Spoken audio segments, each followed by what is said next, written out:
Perfeito. O... Então, professor Sérgio, primeiro eu gostaria de agradecer a sua disponibilidade aqui em participar hoje conosco, nesse momento que a gente está tendo aqui com a Associação de Comunidades Quilombolas aqui do estado de Sergipe, né? A gente tem pessoas aqui de várias comunidades, de vários municípios aqui do litoral sertão do estado, e que, enfim, a gente está áudios aqui para ouvir um pouco dessa experiência da Associação de Crédito de Carbono Social do Bioma Caatinga, como é que funciona, né? A provocação veio, Sérgio, da associação, né? No seguinte sentido, né? Veja, Sergipe hoje, né? A gente tem um ativo florestal muito pequeno. Os dados mais atuais, a gente tem em torno de 13% de mata nativa aqui no estado, considerando os dois biomas, certo? Nós somos o menor estado da federação, metade é Mata Atlântica, metade é Caatinga. O que tem de Caatinga ainda é um pouco maior, mas de Mata Atlântica foi praticamente tudo dizimado. E o pouco que resta, o pouco que tem de mata ainda em pé, hoje aqui no estado, né, digamos assim, encontra-se em áreas onde vivem comunidades, povos e comunidades tradicionais, né, comunidades quilombolas, comunidades indígenas. E aí, né, vem aquela pergunta natural. Sim, isso é muito bonito, a gente ajuda a preservar a natureza, bacana. O que tem de mata em pé, boa parte, somos nós os responsáveis, porque nós não desmatamos, nós ajudamos a preservar, a conservar aquilo que está em pé. Mas, nesse cenário, né, digamos assim, esse cenário de mercado, de business, de comércio, de carbono, a gente vê aí na mídia se falar de negócios envolvendo a questão de carbono, e nós não estamos entrando nisso aí, né? Nem se fala nisso, na importância, no papel dos povos e comunidades tradicionais, na restauração, na conservação da Caatinga, da Mata Atlântica, da Amazônia, enfim. Então, essa provocação foi feita. A gente tem aqui o William Barbosa, que é um político aqui no estado, já foi deputado federal e, enfim, tem uma aproximação grande com a associação. Fez a provocação aqui à Universidade Federal de Sergipe, por meio da professora Laura Jane, que é do Departamento de Ciências Florestais. E, enfim, e junto com a gente aqui, eu me chamo Tiago, junto com a Agência Sergipe de Desenvolvimento, a Desenvolve-se aqui de Sergipe, que também participa aqui nesse momento. Vamos chamar aqui algumas experiências, né? A gente convidar alguns professores aqui que possam elucidar. Agora há pouco tivemos a primeira fala do professor André, mais uma fala conceitual, né, do que é carbono, algo bem nessa linha mais introdutória que trouxe aqui para a gente. E agora, professor Sérgio, a segunda fala do dia aqui do senhor. Estou fazendo esse pequeno contexto do que está sendo a nossa manhã. Aí o senhor, por favor, agora está com o senhor a bola. Muito obrigado, Tiago. Foi ótimo você fazer essa síntese, porque eu estava tentando acompanhar aqui, mas estava sem o áudio, né? E vi que estavam sendo feitas apresentações assim muito importantes, conceituais, referências fundamentais para que se faça uma articulação para resolver essas questões que você traz. Então, eu queria primeiro agradecer o convite, dizer que é um prazer estar aqui com vocês. Queria ter, inclusive, ouvido as apresentações, porque é importante a gente sempre trocar conhecimentos. Eu sei que aí estão especialistas da Universidade Federal de Sergipe, estão pessoas que lidam na vida real com a proteção da Caatinga, com os desafios, né, de proteger esse bioma que está tão ameaçado nesse momento. Queria cumprimentar os representantes dos diversos movimentos quilombolas de Sergipe, professoras, enfim, autoridades que estão aí presentes. Eu queria agradecer e também lembrar que está presente aqui o Haroldo Almeida, que tem feito um trabalho muito importante ali na região de Delmiro Gouveia, no Quênio do São Francisco, exatamente buscando desenvolver novos mecanismos, né, novos instrumentos que possa superar esse problema que você sintetizou. Ou seja, a economia do mundo, ela gerou negócios para os ricos, então só os ricos é que realmente ganham com esse modelo econômico que a gente tem. O pequeno empreendedor vive numa luta permanente, o pequeno agricultor, a agricultura familiar. Não é fácil a vida dos pequenos empreendedores, e os grandes estão sempre tendo os maiores lucros, e são os grandes também que geraram todo esse processo de poluição, que geraram toda essa degradação no planeta, e que agora precisam pagar para fazer a regeneração, fazer o reequilíbrio dos ciclos naturais, principalmente o ciclo do carbono, que está causando o aquecimento global e as mudanças climáticas. E aí surge o mercado de carbono, que, em vez de aparecer como um modelo que traz alguma justiça climática, alguma justiça para reduzir as desigualdades, esse modelo ele reproduz o mesmo modelo do passado, que são as concentrações de renda, que são os ricos ganhando mais e os pobres sempre mais pobres, e aqueles que estão nessa situação de dificuldade sempre encontrando mais dificuldades ainda. Então, diante disso, nós começamos a discutir quais seriam as referências para fazer um mercado de carbono efetivamente democrático, justo e que corrigisse essas distorções. Os povos quilombolas exemplo dessa injustiça no Brasil, né? Até hoje ainda estão lutando pelas suas terras, ainda estão lutando por condições mínimas de ter igualdade de oportunidades. Então é uma luta muito brava que a gente acompanha. Eu fui do Ministério da Cultura, na época, no primeiro governo do presidente Lula, o ministro Gilberto Gil foi ministro da Cultura, e eu fui chefe de gabinete do ministro Gil e fui secretário do Ministério da Cultura, e acompanhei de perto, na Fundação Palmares, toda essa luta dos povos quilombolas no Brasil, para que a gente possa regularizar as terras, possa ter um mínimo de condições de igualdade para poder enfrentar esse mercado, né, digamos assim. Então, o trabalho que a gente vem fazendo no projeto chamado Hidrosinergia, que é um projeto que está estruturando laboratórios de inovação na Caatinga. Eu estou falando aqui, nesse momento, da ilha de Fernando de Noronha, onde nós estamos implantando um desses laboratórios. A gente está recuperando um lixão aqui, fazendo a regeneração de um lixão. As pessoas nem imaginam que na ilha de Fernando de Noronha, belíssima, que tem um parque nacional, já teve aqui um lixão e estava desativado. A gente veio aqui, está recuperando para provar, primeiro, o quanto é difícil regenerar, e segundo, que é necessário, possível, criar uma economia que regenere o meio ambiente, que inclua as pessoas, que reduza desigualdades e que realmente reequilibre as condições climáticas do planeta. Então, dentro desse projeto, que o Haroldo Almeida, inclusive, participa, a Associação de Créditos de Carbono da Caatinga é uma grande parceira do projeto, a gente está estudando formas de resolver essas desigualdades, de pelo menos atenuar esse processo. E uma das ideias, já entrando no foco aqui do mercado de carbono, é exatamente criar condições para que o pequeno empreendedor, o pequeno agricultor, os proprietários de terras da Caatinga, em cooperativas, ou em comunidades indígenas, ou em comunidades quilombolas, comunidades tradicionais, possam entrar nesse mercado.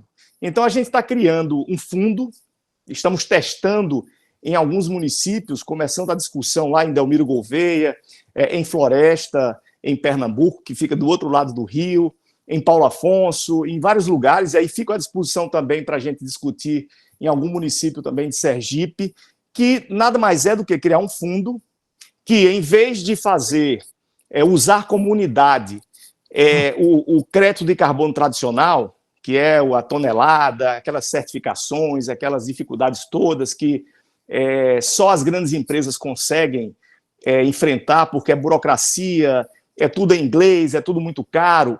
Então, a gente está inventando aqui uma ideia que é o seguinte: usar a comunidade como unidade de referência, 1 hectare preservado, que é fácil de verificar, é fácil de calcular, é fácil de ver, e também permite que pequenos proprietários possam entrar nesse sistema a partir de 1 hectare preservado. Então, a ideia seria usar como referência 1 hectare, poder entrar num processo em cooperativa, como é o caso da cooperativa de carbono, que está sendo articulada, desenvolvida e coordenada pelo Haroldo e tantas iniciativas. Aliás, Tiago, eu acho que você acompanha desde o início, né, a fundação dessa cooperativa, dessa associação, então conhece bem esse esforço.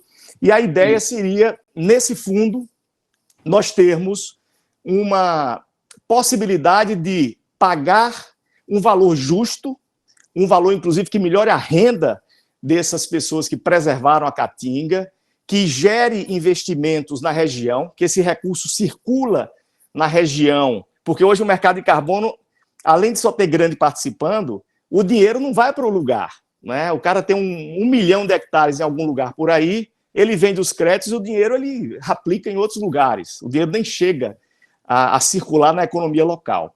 Então, a ideia seria ter um mercado, um sistema que use como referência o hectare, que possibilite cooperativas e comunidades tradicionais e pequenos proprietários, agricultura familiar, enfim, entrar nisso, que não tenha muita burocracia e que essa unidade de hectare possa servir de base para diversos tipos de crédito, não só do carbono, mas também crédito de biodiversidade, pagamentos por serviços ambientais, e aí elevaria a renda dessas pessoas que preservaram. Então, o fundo ele é muito simples, ele cria um comitê no município que determina quais são as áreas prioritárias, que determina limites para que os grandes não tomem esse espaço e, mais uma vez, atropelem, né, as pequenas unidades que estão preservando a caatinga. E ali tem uma certificação dessas áreas, que é fácil, né? Até por satélite hoje dá para saber se uma área está preservada ou não.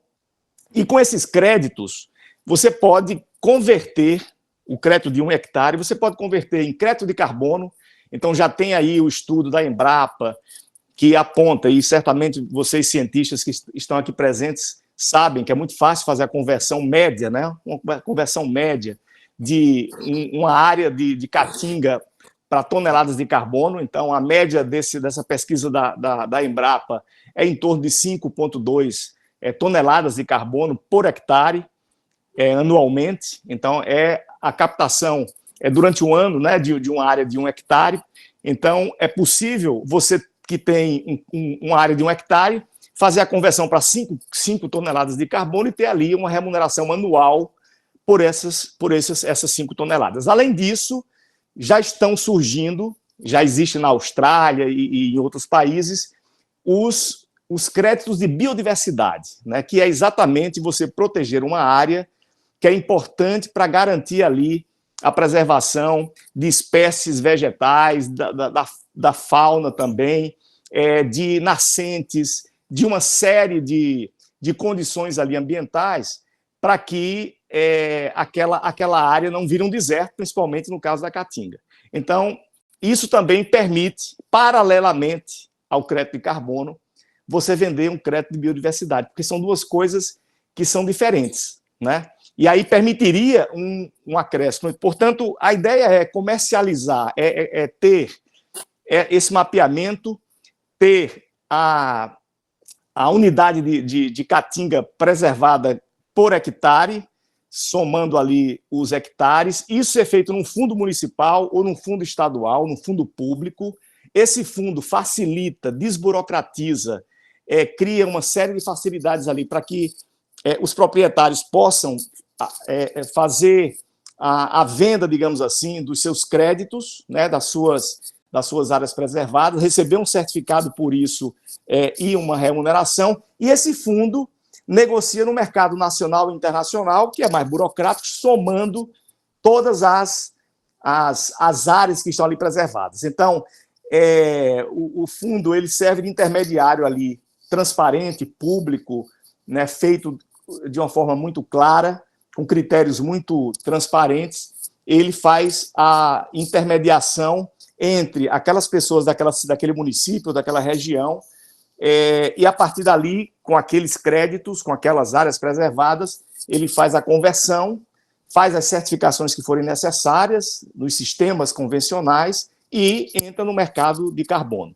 E com isso, a gente pode ter captação de recursos diversos para esses fundos, né? Nesse que a gente está articulando nas cidades, a gente já está conversando com fontes internacionais e tem muitas instituições ambientalistas internacionais que estão interessadas em testar isso, em adquirir esses créditos por valores justos, adequados, com toda a transparência, como eu já falei, e criar um mercado que se chama mercado jurisdicional, que é um mercado ali na região. Enquanto a política brasileira não é formalizada lá no Congresso, né, a política do mercado de carbono, que a lei ainda está em tramitação no Senado, a gente já pode ir testando essas possibilidades, e quando esse mercado regulado estiver pronto, a gente já tem experiência aqui para saber como vai se conectar com esse novo mercado. E também influenciar esse mercado, né? A gente aqui dizer, olha, nós queremos que esse mercado abrace a agricultura familiar, queremos que esse mercado valorize as terras quilombolas que foram preservadas, que estão sendo preservadas, valorize as terras indígenas que foram e estão sendo preservadas. Então, essa é a ideia, e eu fico aqui à disposição para a gente trocar conhecimentos, enfim, trocar ideias aqui para que a gente possa avançar nesse processo. E eu fico, mais uma vez, expresso aqui minha felicidade de estar interagindo com vocês. Infelizmente, não consegui estar presente aí fisicamente, mas com certeza teremos outras oportunidades para esse encontro. Muito obrigado.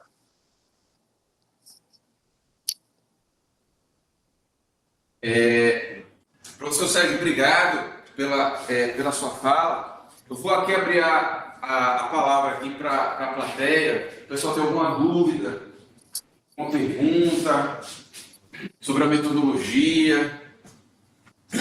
Todo mundo entendeu? Ficou claro para todo mundo? Já. Opa, já temos aqui algumas... o professor Milton, em seguida, o companheiro aqui. Pode ser? Eu já temos 3, 4. Tá pipocando as dúvidas aqui, professor, as inscrições. A gente vai começar com o professor Milton primeiro. Seu nome? Magno. Só um minutinho. Seu nome? Tereza. Judailton. Professor Milton, Magno, José, Tereza. Pronto. Professor Milton, por favor. Você escuta o professor Sérgio, está ouvindo a fala do professor Milton? Ainda não. Ele já está falando? Bom dia, Sérgio. Agora estou ouvindo bem. Bom dia, Milton. A gente sabe que, hoje em dia, né, a gente só consegue comercializar crédito de carbono, por enquanto, né, no mercado voluntário privado. Né? Está tramitando no Senado, né, a questão de se regulamentar e dar uma segurança jurídica melhor a questão dos contratos, né, de venda de crédito de carbono. Mas, assim, a grande dificuldade que a gente tem hoje em dia é a questão de você ter a certificação desses créditos de carbono. Né? Então, só para adiantar aqui um pouquinho a minha fala, né, eu tenho alguns amigos que trabalham em empresas, né, que fazem todos esses projetos, esse trâmite, né. Então, só para ter uma noção, um projeto de crédito de carbono não sai por menos de R$500 mil. Né? E o maior gargalo que tem nesse projeto de crédito de carbono é exatamente a questão da certificação.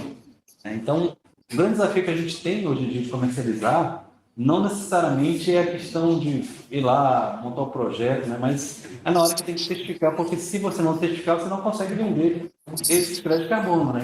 Atualmente no mundo nós temos 3 certificadoras. Né? Uma delas é a Verra, né? Mais conhecida, né? E aí um projetinho mais simples não sai por menos de R$500 mil. Como é que a gente... Queria saber se... será que a Associação de Crédito de Carbono da Caatinga vai conseguir, né, ter uma capacidade de se tornar uma certificadora e baratear esse custo, né? Então, por isso que a gente tem a questão de quem é grande proprietário, de quem é pequeno proprietário, né? Que a gente vê que os grandes proprietários têm capital, né, para implementar o projeto de crédito de carbono, mas o pequeno não tem. E o gargalo sempre primeiro, a elaboração do projeto, e segundo, a certificação dos créditos de carbono. Eu queria saber se realmente, será que a gente consegue, né, como Associação de Crédito de Carbono da Caatinga, se tornar uma certificadora de forma que possa viabilizar projetos de proprietários ou de terras indígenas, de quilombolas, de cidades tradicionais? Perfeito, perfeito, Milton. Exatamente por isso, por essa dificuldade, por esse custo absurdo, né, que jamais os pequenos proprietários teriam acesso a isso, é que surgiu essa ideia desses fundos. Esses fundos, eles eliminam, inclusive, os atravessadores. Hoje já tem no Brasil um monte de gente aí fazendo negócios de todo tipo, inclusive enganando, né, as pessoas, enfim, com promessas e tal, comprando áreas, créditos, né, ainda no mercado voluntário, por valores altamente fora da realidade, para quem está vendendo, né, muitas vezes para o pequeno proprietário que não entende, que não conhece, etc. Então, assim, eu acho que esse modelo de ter fundos públicos que gerenciam essa compra, entre aspas, aqui, né, de todas essas áreas preservadas. E esse fundo, que vai ter recursos, que vai ter gente qualificada, vai ter volume, esse fundo, ele negocia no mercado internacional com todas essas condições. Então, por exemplo, a Associação de Crédito de Carbono da Caatinga, que o Haroldo está coordenando, e que o Tiago, inclusive, acompanhou, acho que todos vocês aí devem ter acompanhado esse processo, já tem ali dezenas de milhares de hectares preservados, somando todos os participantes, que dá um volume razoável. Mas a associação sozinha, ela também ainda não tem as estruturas adequadas para tudo isso. Por isso que, quando juntar várias cooperativas, né, como a cooperativa lá de Delmiro, várias comunidades quilombolas, comunidades indígenas, que têm áreas maiores, se junta, cria essa certificação por hectare e, com base nisso, esse fundo qualificado, com suporte técnico, etc., junta tudo isso e faz a comercialização e traz para isso também políticas públicas estaduais, federais, fortalecendo esse processo, essa rede. Então, a gente teria uma inovação muito importante para o mundo, porque a gente deixaria de fazer um mercado só para rico e criaria um modelo que entra abre toda uma possibilidade, né, de a participação de todos. Então, eu acho que e com um adicional, quando a gente usa como referência 1 hectare de caatinga preservada ou de bioma preservado, a gente pode ter ali dentro outros tipos de créditos que vão se somando. Além do crédito de carbono, você pode ter o crédito da biodiversidade, como eu falei, você pode ter diversos créditos dentro do conceito de pagamentos por serviços ambientais, que já é um conceito muito consolidado, que já tem aí mais de umas 2 décadas, né, que esse conceito já está, inclusive, consolidado em leis, né? Existem leis estaduais, lei federal de pagamentos por serviços ambientais, que nada mais é do que uma variedade de possibilidades como o crédito de carbono. Então, eu acredito que a única maneira de se enfrentar esse processo, e mais uma vez, evitar que o modelo econômico seja o mesmo de sempre, né? A gente muda, é interessante que você muda os temas, muda o momento, mas o modelo econômico é sempre aquele da desigualdade, né? Os ricos ganhando muito e os pequenos fora, né? Os ricos que causaram problema são perdoados, não precisam pagar nada, quem vai pagar é o dinheiro público, e os que vão sofrer são sempre os que estão em lugares mais difíceis de viver, com mais seca, com mais desertificação e tudo mais. Então, a gente está querendo que, com esse projeto, não só discuta esse mercado mais justo, mas também discuta essa desigualdade global, esse modelo de desigualdade do modelo econômico, que não é só do Brasil, é do mundo, que está degradando a natureza, está criando quase já um colapso em diversos setores e, ao mesmo tempo, você não inclui as pessoas. A pobreza está sempre ali, existindo, sempre sendo ampliada muitas vezes, e a gente precisa dar um basta nisso, criando novos modelos a partir desse compromisso com a igualdade.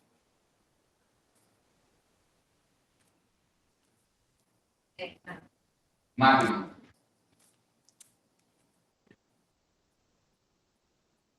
Bom dia, professor Sérgio. Eu sou Magno do quilômetro Brejão dos Negros, município de Brejo Grande, estado de Sergipe. E aí a minha pergunta é o seguinte, digamos, lá na minha comunidade nós temos uma área de terra de 6 hectares. Digamos que a gente tivesse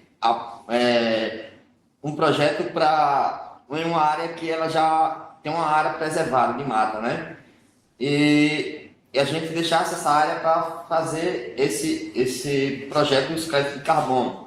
Então, a minha pergunta é o seguinte, a comunidade poderia fazer algo de extrativismo nessa área que foi reservada para os créditos de carbono, ou ela estaria impossibilitada de fazer? E quanto tempo seria restrito esse espaço? E se a gente tivesse uma outra situação onde tem uma área de manguezal que a gente tem na comunidade, que a gente determinasse para fazer esse reflorestamento, como era que a gente faria esse trabalho, né? Se a comunidade ela também poderia fazer algo dentro dessa área, ou ela seria restrita ao uso para os créditos? Boa pergunta, Magno. Eu acho que tudo isso vai depender das políticas que forem construídas, né? Tem uma legislação que está lá no Senado, tramitando, tem esses modelos que nós estamos sugerindo, que começam nos municípios e nos estados, tentando influenciar a política nacional, e tudo isso pode gerar modelos que resolvam essas questões. Primeiro, é fundamental que esses processos eles incentivem um tipo de uso dessas áreas preservadas que seja um uso que garanta também uma melhor qualidade de vida das pessoas, né? A ideia que, pelo menos, eu defendo é que você tenha uma área preservada, mas que ali dentro você possa fazer atividades que não interferem no equilíbrio ambiental, pelo contrário, podem ser até atividades que se integram perfeitamente, né? Sistemas agroecológicos, sistemas de agricultura regenerativa, sistemas de criação de abelhas, por exemplo, que ajuda no processo. A gente tem na Caatinga já um grande problema de abelhas, porque algumas espécies onde as abelhas se abrigam estão quase em extinção, então isso cria uma dificuldade, agrotóxico, enfim, tem um monte de coisas que vai criando problemas para os polinizadores, e dá para você encontrar modelos, né, que ajudam a fortalecer a mata e, ao mesmo tempo, gera... Eu estou dando um exemplo bem sutil aqui, bem simples, como, né, uma produção de mel, por exemplo, né, mas tem muitos outros que são possíveis. Então, eu imagino que nesses modelos que estão sendo criados, é possível ter o crédito de carbono por áreas que são nativas, que são totalmente preservadas, pode ter o crédito de carbono de áreas que são regeneradas, áreas que foram replantadas com mata nativa, que foram recuperadas, podem ter créditos de carbono desenhando ali também com usos agroecológicos. Então, assim, tem uma grande possibilidade de ajustar esses créditos para cada tipo desse. Mas a gente precisa criar isso, porque o modelo que empurraram de goela abaixo, criado, que não foi aqui que criaram, não foi aí, vocês não foram chamados para discutir isso, né? Alguém criou e passa a ser verdade. A gente acha que esse modelo ele não é bom, ele é injusto e precisa criar um outro modelo. E a gente está tentando, dessa maneira, fazendo essas redes, fazendo essas articulações, incentivando as cooperativas, mas eu diria que, com certeza, preservar áreas de qualquer bioma é o maior investimento que alguém pode fazer. É claro que, muitas vezes, as pessoas que estão ali na sobrevivência, na luta, não conseguem garantir a preservação completa das suas áreas, porque precisa de recursos, e aí vende lenha, faz 1000 malabarismos para poder sobreviver, mas é muito importante que o conhecimento chegue, que as as instituições públicas, a política pública ajude as pessoas a manejar melhor a caatinga, e tudo isso é possível, você fazer um manejo sustentável da caatinga para que ela, inclusive, garanta renda sempre, né? E avançar, para concluir, e avançar em coisas que são muito sofisticadas e que ainda não estão no mapa da nossa economia. A nossa economia, eu diria que está na pré-história. A gente tem a possibilidade de ter na caatinga, e aí a gente está falando aqui com pessoas também da universidade, né, que estão pesquisando, que sabem o valor da biotecnologia. Aliás, a Universidade Federal do Sergipe tem o Genplant, né, que é um laboratório de biotecnologia, que com certeza sabe das potencialidades, das possibilidades de você ter indústrias na Caatinga, no Nordeste, que ganham exatamente pela preservação da Caatinga coisas super sofisticadas, de alto valor internacional, como você desenvolver ali produtos na área de saúde, produtos alimentícios que você pode ter a partir da mata preservada também. Tem um conjunto de possibilidades que garante mais resultado com a mata de pé do que a mata sendo desmatada e gerando uma desertificação. Portanto, eu acho que é uma questão de criar esses modelos, né? A gente só está fazendo do jeito errado porque até agora há uma dificuldade muito grande de apresentar essas coisas que vão funcionar, que vão ser sustentáveis, que é viável, que é simples.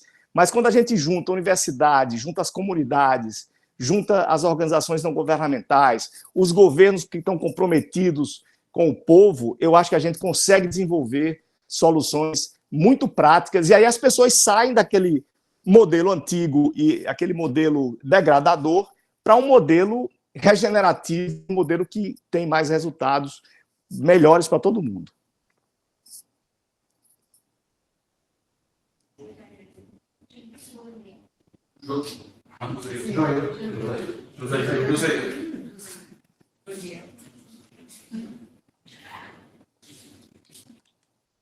Bom dia, professor Sérgio. Uma satisfação enorme estar dialogando com o senhor e com toda essa plateia aqui, né? Uma satisfação enorme estar revendo aqui Tiago, que eu vi surgir, né, aqui na universidade, no curso de Engenharia Florestal, a professora Laura Jane também, é uma grande pesquisadora e que, embora não seja especificamente dessa área, professor Sérgio, né, eu milito em dois movimentos. E, na verdade, eu vim aqui atendendo uma provocação do meu amigo Fabrício. E quando vi Tiago, eu tenho que ir lá, porque eu quero ver um pouco isso, do que é crédito de carbono. Na verdade, eu atuo na área de dois movimentos aqui em Aracaju, na Grande Aracaju. Fora a defesa da Grande Aracaju, discute mais questões urbanas, da região metropolitana. E um mais específico, que talvez tenha mais relação com essa plateia que está aqui, com o que está discutindo, movimento Jabutiana Viva. O bairro Jabutiana fica aqui vizinho, à Universidade Federal de Sergipe. Estamos exatamente nessa relação de limites. A grande questão central nossa, e aí eu quero fazer a ponte com o crédito de carbono, é uma disputa que a gente tem com o mercado imobiliário, com a especulação imobiliária que Irã Barbosa, por exemplo, tem acompanhado muito bem isso, acompanhou enquanto deputado federal, enquanto vereador, enquanto deputado estadual, e talvez o público quilombola também, né? Algumas pessoas que eu conheço, beleza, a satisfação não está revendo aqui Tereza também.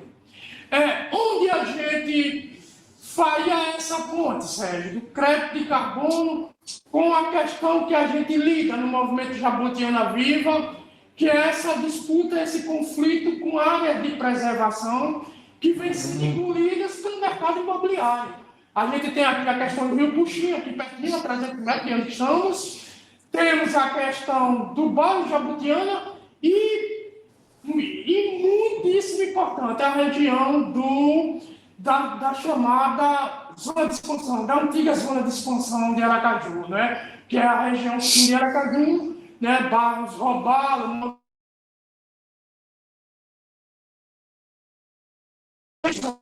porque sinceramente, eu não conheço especificamente. Eu vim aqui até para conhecer mesmo. É onde a gente poderia fazer essa engrenagem, né, entre a questão ambiental, né, da preservação ambiental dessa região da Mata Atlântica, dessa região de manguezal, né, de Aracaju, com crédito de carbono. Obrigado. Obrigado. Não, perfeito. Você coloca uma questão que é crucial, que é exatamente criar as soluções, né, que sejam práticas, que sejam objetivas, porque a gente já está cansado também de discutir, de apresentar, de fazer documentos, de fazer propostas, de cobrar, de reclamar, e as coisas são muito lentas. E aí vem a ideia dos laboratórios de economia regenerativa que a gente está implementando, né? Lá na região do São Francisco, ali junto de Delmiro, Paulo Afonso, Floresta, aquela região ali, Canindé do São Francisco, que é uma região simbólica, porque você tem ali o Rio São Francisco na sua plenitude, gerando energia, etc., e a gente vendo também o rio ali morrendo a cada dia, né? Então a gente escolheu aquele lugar para criar esses laboratórios. O que são esses laboratórios que aí podem responder um pouco a sua pergunta? Eu tenho convicção, eu acredito que a gente só consegue fazer transformações quando vai criando outros modelos de economia que estejam ali presentes, o compromisso com reduzir a desigualdade, incluir as pessoas, preservar o meio ambiente, etc., etc., etc., mas gerando oportunidade de emprego, renda, negócios, fazendo a coisa certa. Se a gente consegue, num laboratório, juntar diversos parceiros, inclusive a própria universidade, para desenhar esses modelos, criar modelos de negócios onde você pode pegar um problema e transformar numa solução, que é o exemplo aqui de Noronha. A gente está pegando um lixão, está recuperando sem nenhum dinheiro público. É bom que se diga que a gente quis provar que pode gerar um negócio que regenera uma área degradada e ainda pode gerar lucro, gerar emprego, gerar renda, ser um ponto turístico. Aqui está se transformando num ponto turístico. O lugar que era um lixão, que era proibido as pessoas até olharem, vai estar se transformando num lixão. Está se transformando de um lixão, né, para um laboratório de inovações, para um ponto turístico, né? E aí eu sugeriria, essa é a nossa proposta, criar esses laboratórios nos municípios. É um laboratório que junta... quando a gente fala de laboratório, fica imaginando coisas ali muito ligadas à física, química, não é? Mas é um laboratório de inovações econômicas, de inovações sociais, de inovações em política pública. É um laboratório que pode funcionar, inclusive, de forma virtual, juntando conhecimentos, pessoas, instituições, e focando no problema. Da mesma maneira que a gente focou aqui no lixão para recuperar e foi encontrar a solução e os recursos, etc., a gente pode, em Aracaju, por exemplo, fazer um laboratório, chamar pessoas qualificadas para começar a desenhar inovações que não existem ainda e criar um novo modelo de negócio. Porque o que a gente está procurando aqui, o que você está procurando, ainda não existe, porque o modelo de negócio que está hoje em vigor é o modelo dos grandes, é um modelo feito de cima para baixo, é um modelo que a comunidade vira mão de obra barata. Não não são aqueles que vão ganhar os maiores lucros com isso. Quando vem o projeto de energia eólica, por exemplo, para o semiárido, ninguém pensa como é que vai melhorar a renda de todo mundo naquela região. Vai entrar muito dinheiro, então aquela comunidade ali vai ter o triplo da renda que tinha. Vamos fazer um projeto aqui que o grande vai ganhar, vai ter lá a empresa e tal, mas vai triplicar a renda daquela região, vai melhorar a qualidade de vida. Ninguém faz projeto assim. O projeto é feito para remunerar o investidor, para fazer da forma mais barata possível para ficar um grande lucro. Então, os laboratórios, eles possibilitam a gente juntar pessoas, juntar conhecimentos, juntar inteligências e começar a inventar negócios. Foi assim que surgiu esse modelo do mercado de carbono, que a gente está chamando de mercado de carbono integral, que é olhando o conjunto, né, olhando a redução de desigualdade, a inclusão social, o respeito à justiça climática, o respeito às culturas locais, o respeito a todos os aspectos que envolvem uma economia que deve ser cuidadosa com as pessoas e com o meio ambiente. Então, a minha proposta prática seria criar alguns eixos de trabalho, juntando conhecimentos para inventar soluções, porque hoje você vai nas instituições, inclusive, que estão aí para ajudar, para construir, mas sempre trabalham com o mesmo, as mesmas referências de sempre, né?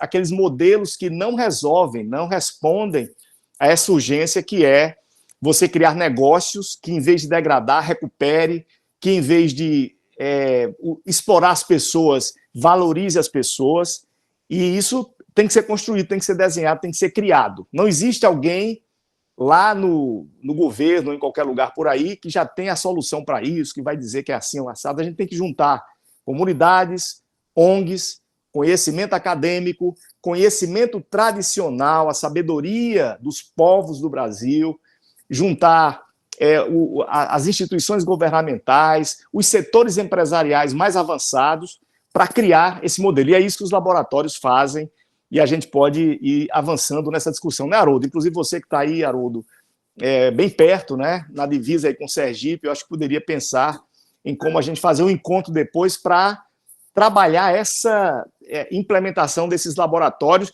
que não exigem investimentos, e os laboratórios é só as pessoas quererem se juntarem, inventarem coisas novas e buscar os recursos. Os investimentos aparecem quando as ideias são boas.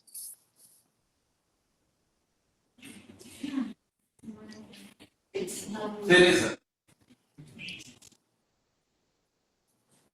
Bom dia.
possíveis e que, com essas medidas, pode ficar mais inclusivo. Agora, não é o único instrumento, tem muitos outros, e aí eu vou aproveitar para falar de outro aqui, porque, assim, o objetivo deve ser empoderar as pessoas, valorizar as pessoas, recuperar o ambiente degradado, proteger a caatinga, esse deve ser o objetivo.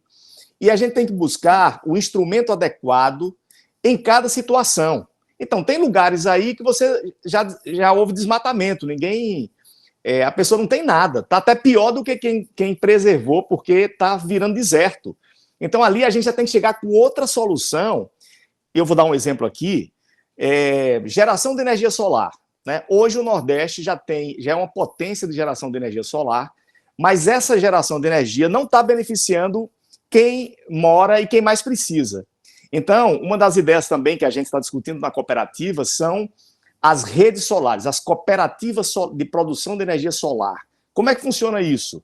É você, em vez de ter uma usina gigantesca, desmatando tudo, como as empresas estão fazendo, e o lucro vai só para um dono, ter uma rede de placas espalhadas nos terrenos das pessoas, que pode ser pequenos terrenos, pode ser a cobertura de uma casa, pode ser a cobertura de um galpãozinho, de uma área que já está lá precisando de ter uma cobertura, inclusive, pode ser as placas como captadoras de água de chuva, né, como tem aquelas placas para aquelas bases de muitas vezes cimento, né, para captar água de chuva, isso pode ser captado na própria placa, e você ter ali a canalização e tem energia local para uso daquele proprietário, e o excesso dessa energia ele vende e gera renda dentro de um processo de cooperativa. Então, esse é outro arranjo, outra possibilidade que pode atender gente que não tem, ou que não tem um hectare, ou que não tem mata preservada,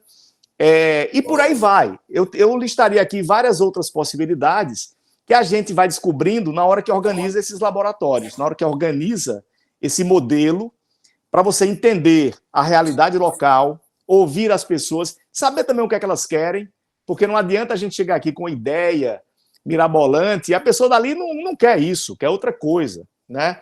A gente está trabalhando com algumas comunidades indígenas e a primeira coisa que a gente faz, Haroldo nos acompanhou há alguns dias numa comunidade na Bahia, a primeira coisa que a gente faz é ouvir para saber o que é que eles estão fazendo, conhecer os projetos que estão sendo desenvolvidos, o modelo de vida, os objetivos, os desejos, e a partir daí a gente construindo alguma coisa que tem a ver com a cultura local, tem a ver com os desejos das pessoas, e se tem alguma coisa que a gente vê que pode ser aprimorado, a gente vai sugerir, vai dizer, olha, vocês estão fazendo assim, mas e se fosse assim, o que é que vocês acham? Olha aqui e tal, e de repente a gente vai também gerando algum tipo de inovação ali, mas sempre em parceria com a comunidade, respeitando a cultura local.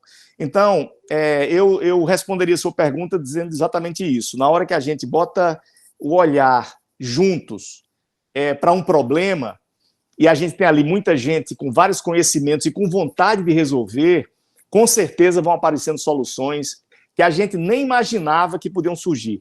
E essas soluções elas são melhores quando elas são construídas com várias pessoas ali, com várias visões, com vários cérebros participando, com várias experiências, com várias culturas, com diversos tipos de conhecimento, vai ficando mais forte, que é assim que é a natureza. E a gente como a natureza é muito consistente, é uma referência que a gente sabe que é muito forte, a gente tem que usar a natureza como referência.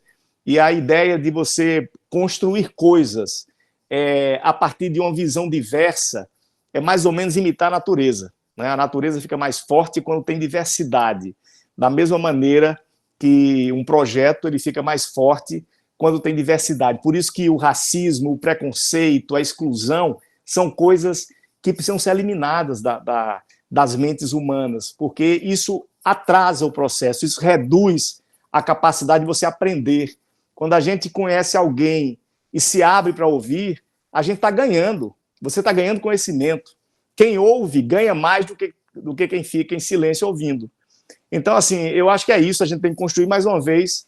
O projeto fica à disposição para a gente discutir isso e pegar os problemas específicos e buscar as soluções. Só para concluir, a maneira de buscar a solução também precisa de mudar, né? Porque antes a gente buscava as soluções achando que um setor ou uma liderança ou um departamento do governo e tal iria resolver aquilo. Agora não, a gente tem que buscar a solução juntando todos nesse modelo que eu estou colocando aqui como um laboratório que junta diversos setores ali para discutir. E é isso que a gente está fazendo no Fórum Brasileiro de Mudança do Clima. O Fórum, aproveitando aqui para fazer só uma referência rápida, o Fórum ele criou comissões, câmaras temáticas sobre os diversos temas, que junta ali a academia, né, o setor universitário, representações da sociedade civil, setor empresarial, governos estaduais, municipais, governo federal, para a gente formular propostas nessa linha que a gente está discutindo aqui. Políticas interligadas, que não é só para um setor. Então, a gente está discutindo energia, mas ali está discutindo também redução de desigualdade, capacitação, regeneração ambiental, saúde, tudo junto, para você fazer políticas robustas que você aproveite o empreendimento e também resolva outras coisas que estão ali. Esse é um modo novo de pensar, mas é o modo que, com certeza, vai garantir a solução, porque o nosso problema é totalmente entrelaçado, interligado, e para resolver também tem que ter várias ideias interligadas para buscar a solução. Então, eu acho que é por aí, você tem toda a razão que a gente precisa trazer todos e todas para o processo. Não pode fazer um projeto que resolva para um grupo e outro fique fora. Então, a gente tem que buscar, e o conceito é esse. Ninguém fica para trás. Agora, professor Sérgio, a gente tem um professor Irã, a gente tem mais alguém, professor? Professor Irã, eu estou inscrito, se mais alguém tiver interesse de falar, na fala do professor Irã, aí, por gentileza, levanta a mão, beleza? Bom dia, professor. Acho que agora já é boa tarde, né, professor Sérgio? Satisfação. Eu quero, primeiro, agradecer, né, a sua disponibilidade de estar aqui conversando conosco. É importante ouvi-lo e debater e esclarecer tanta coisa que está sendo muito rico para todos nós. Mas, claro, quero também estender os agradecimentos aqui à Universidade Federal de Sergipe, a professora Laura Jane, por sua disposição, seu acolhimento a esse desafio, os demais professores aqui da instituição. Isso demonstra, evidentemente, o compromisso que a universidade tem com debates tão importantes. Então, quero agradecer essa oportunidade. Professor, acho que fundamental que fica aqui para nós é algo que é muito caro e tem a ver com por que envolver as comunidades quilombolas. O senhor traz para nós o debate de um modelo diferente para discutir esses temas. Eu tive a oportunidade, na primeira década desse século, já vai um tempinho, de participar da Comissão Mista de Mudanças Climáticas lá no Congresso Nacional, e lá esses temas já eram debatidos, mas para mim já ficava muito evidente que o modelo que estava sendo discutido, que começava a ser gestado, era um modelo voltado para o mercado. E o mercado, a gente sabe, tem um compromisso com o capitalismo, que gera exclusão, que não inclui as pessoas, que a gente entende que tem mais compromisso, inclusive, com a preservação ambiental, com o uso racional do ambiente. Então, para mim, o que fica de muito rico em tudo isso, eu sabia que era esse o caminho, é a oportunidade de debater um modelo diferente. Mas eu não quero me alongar, eu nem quero fazer nenhuma pergunta, eu acho que vocês foram muito elucidativos. Queria apenas fazer uma sugestão, que, evidentemente, como sugestão, é para a gente refletir. Mas ela tem um cunho muito prático. Eu vejo que o Haroldo, ele já aqui muito próximo de nós, já tem experiências, né? Tem acumulado aí experiências nesse sentido. E acho que o próximo passo, talvez, desse debate fosse a gente criar um canal de diálogo, talvez até com a ilha. Eu vi que em Paulo Afonso tem laboratório, o senhor chegou a falar até em Canidé, né? Talvez fosse o próximo passo a gente criar um grupo para ver um pouco como é na prática, como isso acontece, para a partir daí a gente também dar desdobramentos a tudo isso que nós estamos debatendo aqui.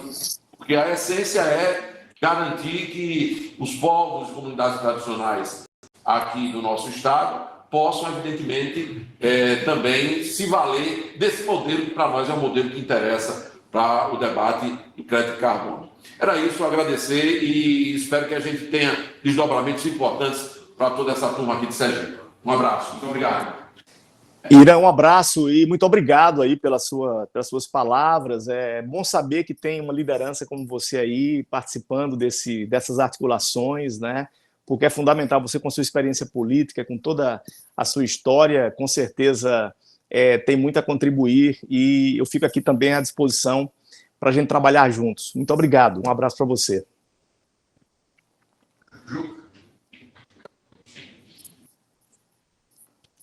Olá, Sérgio. Olá, Haroldo. Olá a todos, meu nome é Juca.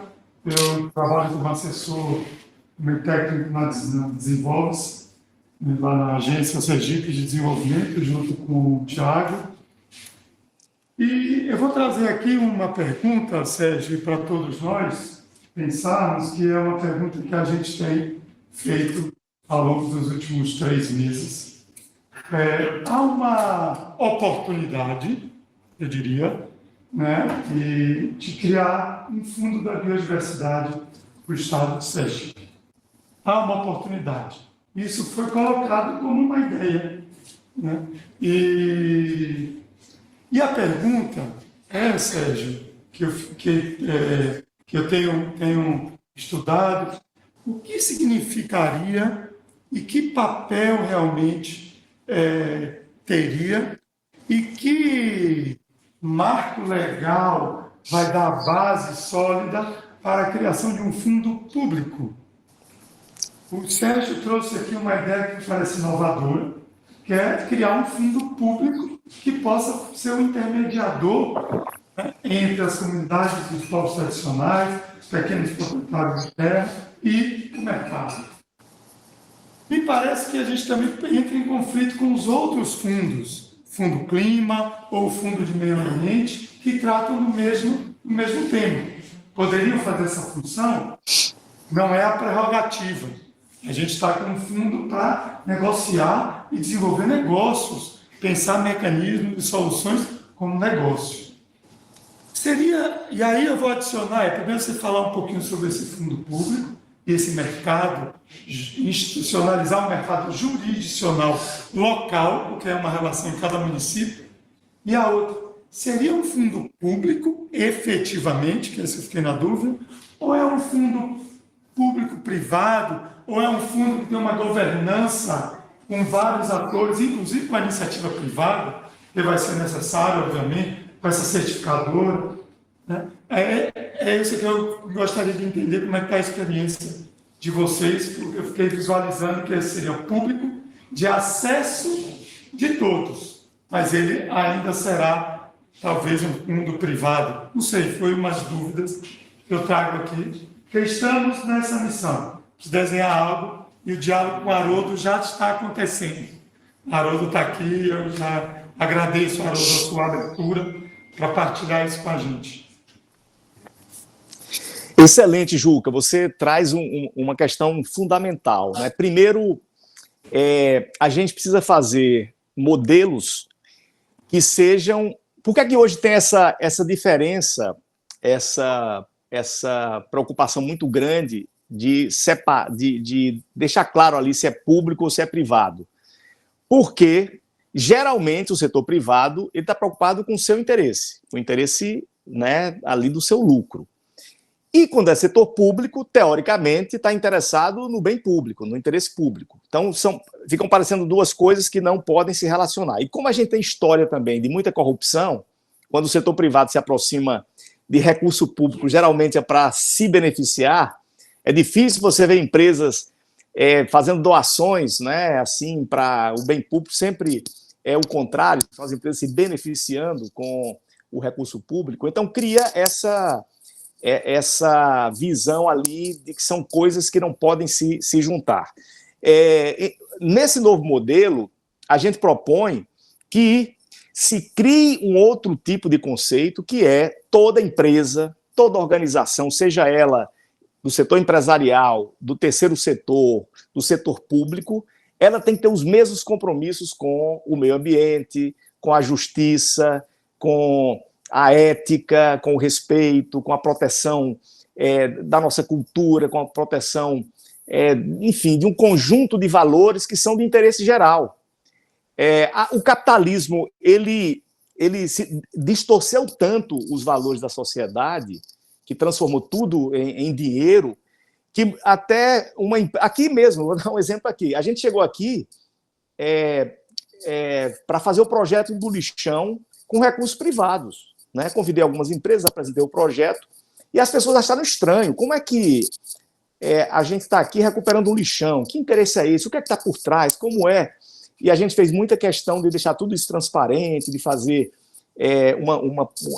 terça-feira, por exemplo, a gente está indo no Conselho Distrital, que é como se fosse a Câmara de Vereadores aqui de Noronha, para apresentar de forma transparente, assinar um termo de cooperação, ter um conselho aqui do LAB que é formado por todas as representações da comunidade, inclusive do Conselho Distrital, para dar transparência total e mostrar que aqui tem investimentos privados, é um projeto que não tem dinheiro público, mas o objetivo é público, é de interesse público. Então, primeiro esse ponto, a gente tem que fazer coisas agora para puxar as empresas e todo mundo para fazer a coisa certa, né? Então, esse é um primeiro paradigma que a gente tem que trabalhar. Outra coisa é que tipo de economia a gente precisa criar. A gente está na pré-história dessa nova economia regenerativa e inclusiva. A economia ela é destrutiva, ela incentiva a desigualdade, incentiva uma competição exagerada e esquece da colaboração, esquece da ética, esquece do respeito ao meio ambiente, esquece de valorizar as pessoas. Então, a gente precisa criar realmente um novo modelo econômico, e esses instrumentos que a gente está discutindo aqui são iniciativas, né? São começos desse processo. Mas, na minha cabeça, já vem aqui uma visão de como seria essa economia. Primeiro, essa economia ela teria dois tipos de empreendedor. O empreendedor que está garantindo a sustentabilidade, exemplo, uma comunidade quilombola que está protegendo as suas nascentes, protegendo a caatinga, mesmo que a lei permita que você possa desmatar, você está protegendo, está inventando negócios ali que não desmate, etc, etc, etc. Tem que ser uma comunidade que recebe recursos dessa economia para poder viver desse jeito, poder garantir essas condições, para poder investir em conhecimento, em capacitações, em possibilidades, para cada dia mais deixar esse ecossistema local muito consistente. Já o outro setor da economia, que é o setor industrial, o setor que tem muito impacto, essa coisa toda, tem que pagar pelo passado, né? Que aí se chama justiça climática, e fazer daqui para frente da maneira correta e se juntar com quem protege para criar uma simbiose que equilibre o jogo, né? Então, todas as empresas impactam, então elas teriam que botar um negócio, no modelo de negócios, e aí não é assim, uma empresa que polui e planta umas arvorezinhas ali. É uma empresa que polui, mas dá um dinheirinho ali para ajudar as crianças. Não. É fazer um modelo empresarial onde todas as ações daquela empresa estão comprometidas com regeneração do que foi destruído no passado e com uma preocupação com o futuro. Então, essa é a economia que a gente tem que construir, e para isso a gente está começando a discutir esses instrumentos, né? Nessa nova economia, os lastros econômicos, em vez de ser ouro, ou papel, dinheiro, né, dólar, essa coisa toda, seriam ativos ambientais. Seria um rio limpo, uma floresta equilibrada, um oceano, um litoral preservado, com grandes estoques de peixes, inclusive, que estão se exaurindo. Esses seriam os ativos do século XXI, dessa economia verde, né? Então, quem está cuidando disso, com certeza teria mais força, mais vantagens, mais apoios, mais condições, melhores condições de vida, inclusive, do que quem está destruindo. É isso que a gente precisa trabalhar, mas vai levar tempo. O governo federal, pela primeira vez na história, né, o ministro da Fazenda, o Ministério da Fazenda, está cuidando de uma economia que tem essas preocupações. Está fazendo a transição, né? Então criou o Programa de Transformação Ecológica, que tem 6 eixos, e um deles é finanças sustentáveis, que é fazer inovações no setor financeiro para garantir a ecologização da economia, porque hoje o que a gente tem é a monetarização da natureza, ou seja, transforma a natureza em dinheiro e vende, né? Transformar a natureza em dinheiro e vende.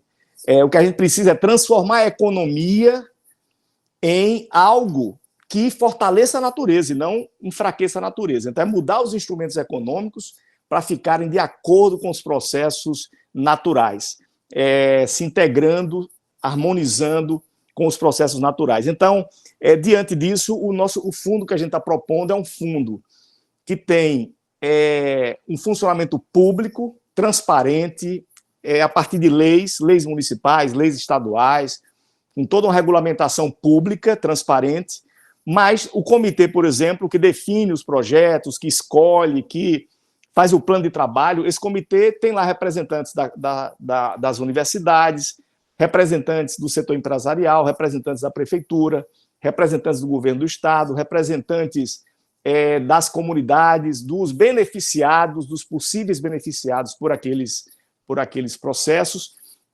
criando uma gestão que é pública e, ao mesmo tempo, pode atrair recursos privados. Então, o fundo, sendo público, ele ganha uma transparência maior e também permite que você injete política pública, faça regulações ali, faça esse equilíbrio, procure ajustar coisas que não estão funcionando bem, tem um compromisso social, porque é um fundo de interesse público. Então, é mais ou menos isso, e para a gente avançar tem que começar a fazer. Por isso que a gente está... É um ano de eleição municipal, então está mais difícil esse ano para as coisas andarem rapidamente, mas a gente acha que até o final do ano, essas primeiras leis de criação de fundo vão ser aprovadas, e a gente começa a testar isso na vida real. Eu chamo até que vão ser as primeiras leis laboratório, que são leis para testar, e depois a gente ir replicando, aprimorando, e fazendo essa construção, que não é uma construção simples, né?